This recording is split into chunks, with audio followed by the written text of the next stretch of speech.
വിശുദ്ധ ലൂക്കാസ് സുവിശേഷം അധ്യായം 6. അക്കാലത്ത് യേശു ശിഷ്യന്മാരോട് ഒരു ഉപമ അരുൾ ചെയ്തു.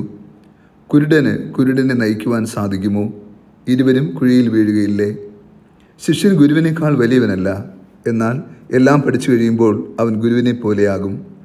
നിന്റെ സഹോദരൻ്റെ കണ്ണിലെ കരട് നീ കാണുകയും സ്വന്തം കണ്ണിലെ തടിക്കഷ്ണത്തെ ഗൗനിക്കാതിരിക്കുകയും ചെയ്യുന്നത് എന്തുകൊണ്ട്?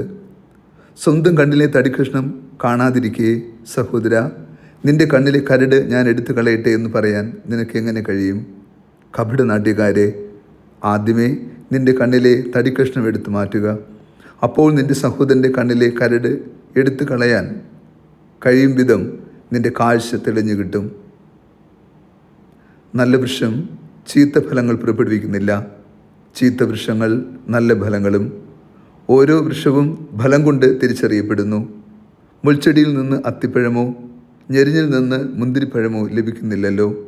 നല്ല മനുഷ്യൻ തൻ്റെ ഹൃദയത്തിലെ നല്ല നിക്ഷേപത്തിൽ നിന്ന് നന്മ പുറപ്പെടുവിക്കുന്നു. ചീത്ത മനുഷ്യൻ തിന്മയിൽ നിന്ന് തിന്മ പുറപ്പെടുവിക്കുന്നു. ഹൃദയത്തിൻ്റെ നിറവിൽ നിന്ന് ആണല്ലോ അധരം സംസാരിക്കുന്നത്.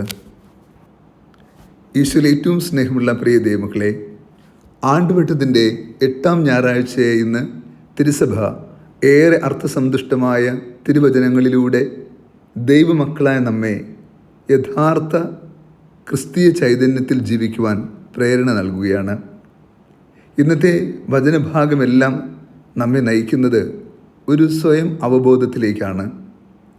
നാം യഥാർത്ഥത്തിൽ ആരാണെന്നും നാം പുറപ്പെടുവിക്കുന്നത് നന്മയുടെയും വിശ്വാസത്തിൻ്റെയും വിശുദ്ധിയുടെയും ഫലങ്ങളാണോ എന്നും ആത്മപരിശോധന നടത്തുവാനുള്ള ഏറ്റവും സുന്ദരമായ ചിന്തകളാണ്. പ്രഭാഷകന്റെ പുസ്തകം 27-ാം അധ്യായത്തിൽ ആദ്യ വായനയിലൂടെ മനുഷ്യൻ ഒരു ദിവസം ന്യായവിധി സംഘത്തിൻ്റെ മുമ്പിൽ നിൽക്കേണ്ടി വരുമെന്നും വൃക്ഷത്തിൻ്റെ ഫലം കർഷകൻ്റെ സാമർഥ്യം വെളിപ്പെടുത്തുന്നത് പോലെ നാം ചിന്തയിലൂടെ പ്രകടമാകുന്ന നമ്മുടെ സ്വഭാവം, ആ സ്വഭാവത്തിനൊത്ത പ്രതിഫലം നമുക്ക് ലഭ്യമാകുമെന്ന് ഉറപ്പ് നൽകുകയാണ്. രണ്ടാമത്തെ വായനയിൽ ജീവിത അന്ത്യത്തിന് ശേഷമുള്ള മനുഷ്യൻ്റെ അവസ്ഥയെക്കുറിച്ച് അപ്പോസ്തലനായ പൗലോസ് കൊരിന്ത്യർക്കെതിരെ സഭയോട് സംസാരിക്കുന്ന ഭാഗമാണ്. മരണമേ നിന്റെ വിജയം എവിടെ? മരണമേ നിന്റെ ദംശനം എവിടെ? മരണത്തിൻ്റെ ദംശനം പാപവും പാപത്തിൻ്റെ ശക്തി നിയമവുമാണ്. നമ്മുടെ കർത്താവായ യേശു ക്രിസ്തു വഴി നമുക്ക് വിജയം നൽകുന്ന ദൈവത്തിന് നന്ദി. ഇന്നത്തെ സുവിശേഷത്തിൽ നമ്മുടെ കർത്താവായ യേശു ക്രിസ്തു ഒരു ക്രൈസ്തവ ജീവിതം നയിക്കേണ്ട വ്യക്തി എപ്രകാരമായിരിക്കണമെന്ന് നമ്മെ പഠിപ്പിക്കുകയാണ്. യേശു ചോദിക്കുന്നു, കുരുടനെ നയിക്കുവാൻ സാധിക്കുമോ? ഇരുവരും കുഴിയിൽ വീഴുകയില്ലേ? നാം യഥാർത്ഥത്തിൽ വഴി അറിയുന്നവരും വഴി നടത്തുന്നവരും വഴി കാട്ടുന്നവരും വഴി തന്നെയും ആകാൻ വിളിക്കപ്പെട്ടവരാണ്.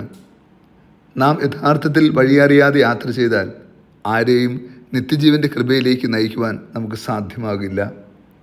നമ്മളിലെ ഫലങ്ങൾ അപരന് നന്മയുടെയും പ്രത്യാശയുടെയും അനുഭവമാകണം. അപ്രകാരമാകാതിരിക്കുമ്പോഴാണ് സത്യത്തിൽ നാം അനേകർക്ക് ദുരന്തമായി മാറുക, ദുർമാതൃകയ്ക്ക് കാരണമായി തീരുക. നല്ല ഫലങ്ങൾ എപ്പോഴും നല്ല ഫലങ്ങൾ തന്നെയാണ് പുറപ്പെടുവിക്കുക. ചീത്തവൃക്ഷം എപ്പോഴും അപ്രകാരം തന്നെ. അങ്ങനെയെങ്കിൽ നാം ക്രിസ്തുവിൽ ആശ്രയിച്ചുകൊണ്ട് ദൈവ തിരുമനസ്സൊത്ത് ജീവിക്കുവാൻ പരിശ്രമിച്ചാൽ നമ്മിലെ ഫലങ്ങൾ നന്മയുടെ ഫലങ്ങളാവുകയും അനേകർക്ക് യഥാർത്ഥ നന്മ നിറഞ്ഞ ഫലം സമ്മാനിക്കുവാൻ സാധ്യമാവുകയും ചെയ്യും. നമുക്ക് കൂടുതൽ ശ്രദ്ധയോടെ ദൈവത്തിനു മുമ്പിൽ വ്യാപരിക്കുവാൻ വേണ്ട ആത്മീയ കൃപാവരത്തിനായി ഈ ദിനം പ്രാർത്ഥിക്കാം. നമ്മുടെ ഹൃദയം നിർമ്മലമാണെങ്കിൽ ഹൃദയത്തിൽ നിന്ന് നിർഗളിക്കുന്ന ഓരോ പ്രവൃത്തിയും അനേകർക്ക് ആശ്വാസമായി സാന്ത്വനമായി രൂപാന്തരപ്പെടും. ഹൃദയത്തിൻ്റെ നിറവിൽ നിന്നാണല്ലോ അധരം സംസാരിക്കുന്നത്. കൂടുതൽ ഹൃദയവിശുദ്ധിയിൽ ജീവിതം നയിച്ചു മുന്നോട്ട് പോകുവാനും ക്രിസ്തു ആഗ്രഹിക്കുന്ന സ്നേഹത്തിൻ്റെ ഫലങ്ങൾ പുറപ്പെടുവിക്കുന്നവരായി തീരുവാനും ഈ ദിനം നമുക്കും പ്രാർത്ഥിക്കാം. കർത്താവ് നിങ്ങളോട് കൂടെ. സർവശക്തനായ ദൈവം പിതാവും പുത്രനും പരിശുദ്ധാത്മാവും നമ്മെ സമൃദ്ധമായി അനുഗ്രഹിച്ച് ആശീർവദിക്കുമാറാകട്ടെ.